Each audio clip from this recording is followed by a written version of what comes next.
It is Alabama hosting Ole Miss, Lane Kiffin, Nick Saban, Bryce Young, Matt Corral. The buzzwords are everywhere. This is going to be the attention of the college football world here in the middle slate of the day. Alabama favored by 14.5.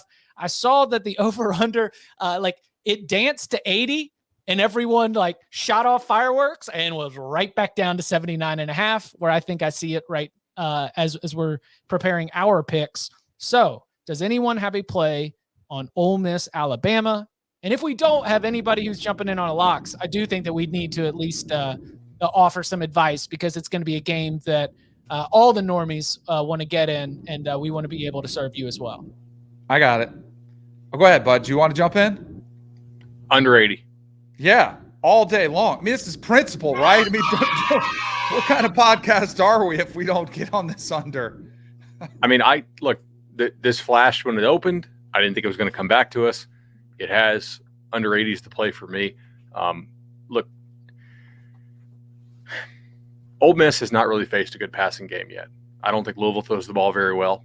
I don't think Tulane throws the ball very well. So, in fairness, maybe Bama puts up 50-something and I loses. That's possible. In watching what Florida did, though, to Alabama, I'm not so sure that Ole Miss can replicate that in the same way. And Ole Miss has a great offense, don't get me wrong there, but Florida actually pushed around Alabama in the run game. And I don't think Ole Miss has that same type of physicality up front to really push Alabama around. I think Bama can really run in the back end, by the way, and this will just be how schooled up is the Tide on what Lane Kiffin wants to do as far as creating one-on-ones. Because I think one-on-ones, I actually like Bama's guys here quite a bit. In this matchup, backdoor possibility totally open. That's why I'm not going to play the spread. So go ahead and give me that under 80 for the game. I mean, how many times have every college football podcast, radio show, TV show referenced, oh, last year, look at Ole Miss. Wow, they put up so many points on Bama's defense.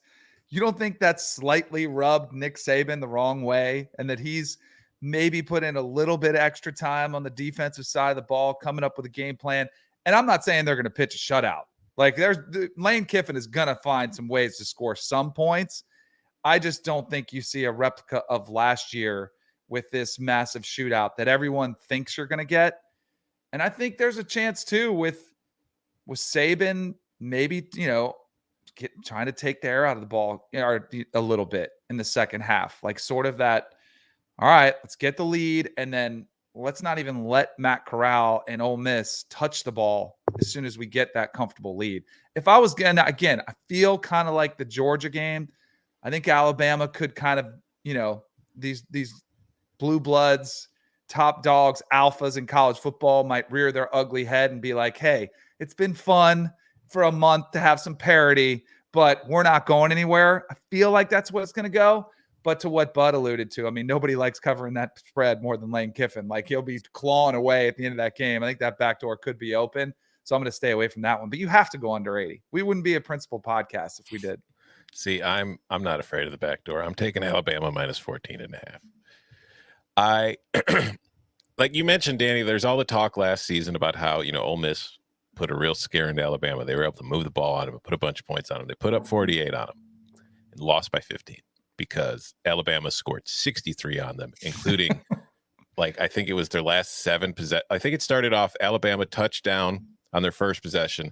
Then they fumbled on their second possession, but it was after they'd already driven 80 yards. And then they punted. And then I think on their last 7 possessions, they scored touchdowns. Ole Miss didn't stop them really a single time. I think Ole Miss's defense has improved. It's just, I don't think it's improved enough to where I'm expecting it to be great on the road against Alabama, because that's the other thing. Last year, the game was in Oxford, and Matt Corral, he's played great this season. He's currently the Heisman favorite, but Matt Corral has turnovers in him.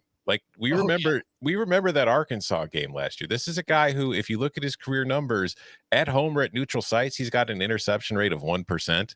On the road, it's at 7.3%. He's very much more turnover prone on the road in his career. And I could see him throwing 1 or 2 picks in this game that are going to hurt Ole Miss, and they're going to hurt Ole Miss's chances of covering. So I like the Rebels. I think they're good. I think Matt Corral's having a terrific season. I think that they can move the ball and put up points, which is why I'm kind of scared of the under, despite the principle. I would rather be on Alabama minus 14.5.